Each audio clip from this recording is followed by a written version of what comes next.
দেশের উত্তরাঞ্চলের নওগাঁর আত্রাই উপজেলার আহসানগঞ্জ ইউনিয়নের ঘোষপাড়া গ্রামের রাশেদা খাতুন।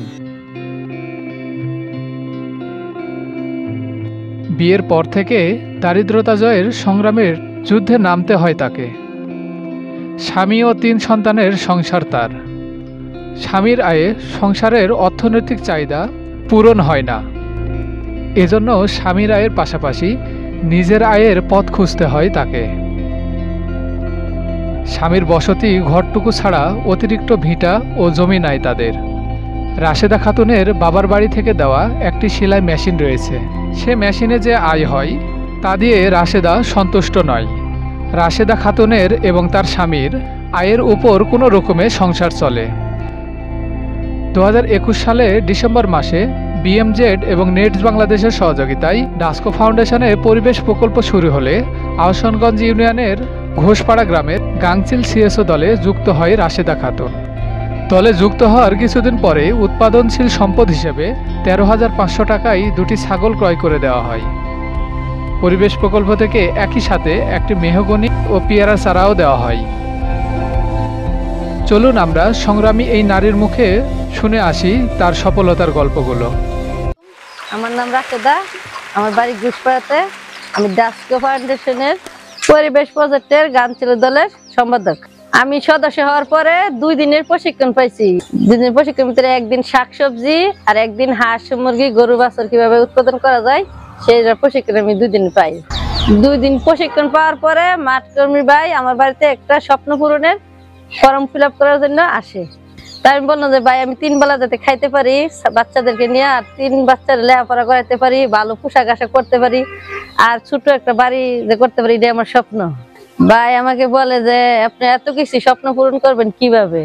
আমি বললাম যে ভাই আমার কাজের পাশাপাশি যদি আমাকে 2টা ছাগল কিনা দেন তাহলে আমার স্বপ্ন পূর্ণ করতে পারবো না। আমি ডাস্কো ফাউন্ডেশন থেকে 2টা ছাগল কিনা দেওয়ার কথা বললাম আর কি। তখন ভাইয়ের আমাকে হাটে ডাকলো, আমি গেনু, যাওয়ার পরে 2টা ছাগল কিনা ভাইয়ের আমার হাতে দিল। 13,500 টাকা 2টা ছাগল কিনা দেওয়ার পরে আমি 11 মাস লালন পালন করি। ছাগল লালন পালন করার পরে আমার 35,000 টাকা বিক্রি করছি। বিক্রি করার পরে আমার 21,500 টাকা লাভ হয়েছে। তার থেকে কিছু সংসারের ভিতরে খাওয়া দাওয়া করলো, আর কিছু টাকা দিয়ে সেরা একটা গরু নিনু, সাথে ওই ডাস্কোর যে টাকা 13,500 টাকা আছে ওই টাকা দিয়া আর কিছু টাকা দিয়া 53,700 টাকা একটা গরু নিনু। তার পাশে আমি একটু দর্জির কাজ করি। তো ভাবলাম যে দর্জির কাজ করে হবে, তাহলে একটা ছিট কাপড় করি। গ্রাম অঞ্চলের মহিলারা আসে, একটা ছিট কাপড়ের দোকান দিছি। তারপরে তার পাশাপাশি আবার আমি একটা মুরগি লালন পালন করি, হাঁস মুরগি লালন পালন করি, শাক সবজি করি। ভাই আমার দেখা দিল বস্তার মধ্যে গাছ লাগানো লাগবো। প্রশিক্ষণের মধ্যে আমি বস্তার মধ্যে আনাজের গাছ লাগাইছি, বিলাতির গাছ লাগাইছি, ওইটি ভালোই আছে। দুদিক দিয়ে আমি আবার শাকসবজি লাগাইছি, টমেটো, বেগুন, মরিচ, পেঁয়াজ, রসুন, মানে এগুলো সবই আমার আছে বর্তমানে। এখন আমার আর সবজি কিনা লাগে না। আমি এখন সবজি বাড়িতে আমার এইভাবে চলে, সবজি কিনা লাগে না। আমি সবজি বাজারে বিক্রিও করি, আত্মীয় স্বজনেরা খাই।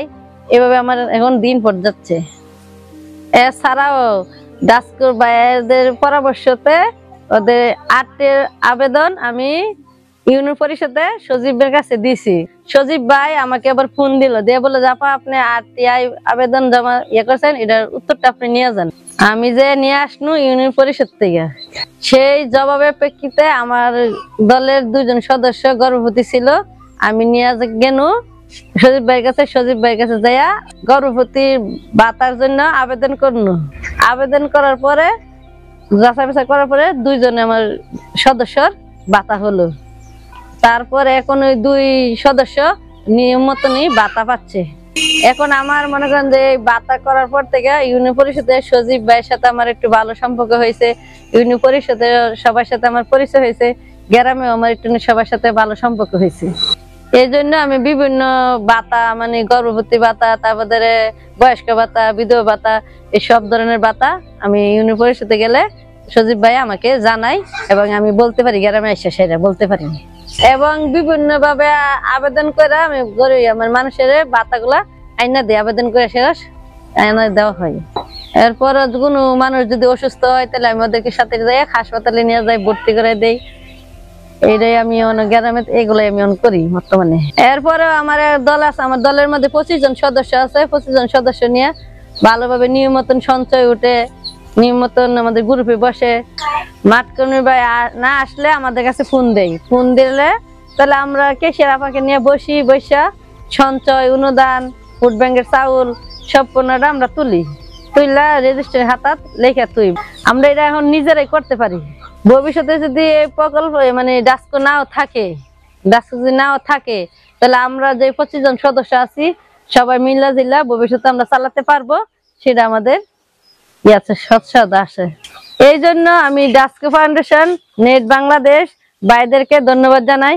গ্রামের যত গরিব দুঃখী অসহায় মানুষ আছে তাদের পাশে দাঁড়ানোর জন্য আমি ওই ভাইদেরকে ধন্যবাদ জানাই। রাশেদা খাতুনের মতো অতি দরিদ্র পরিবারের নারীরা নিজেদের আগ্রহ ও প্রচেষ্টায় জলবায়ু পরিবর্তনের প্রভাব মোকাবেলায় ভিন্ন ভিন্ন উদ্যোগ বাস্তবায়নে নিরলস প্রচেষ্টা করে সফলতার দিকে অগ্রসর হচ্ছেন, যা কিনা সমাজ ও দেশের বিশেষভাবে অবদান রাখবেন।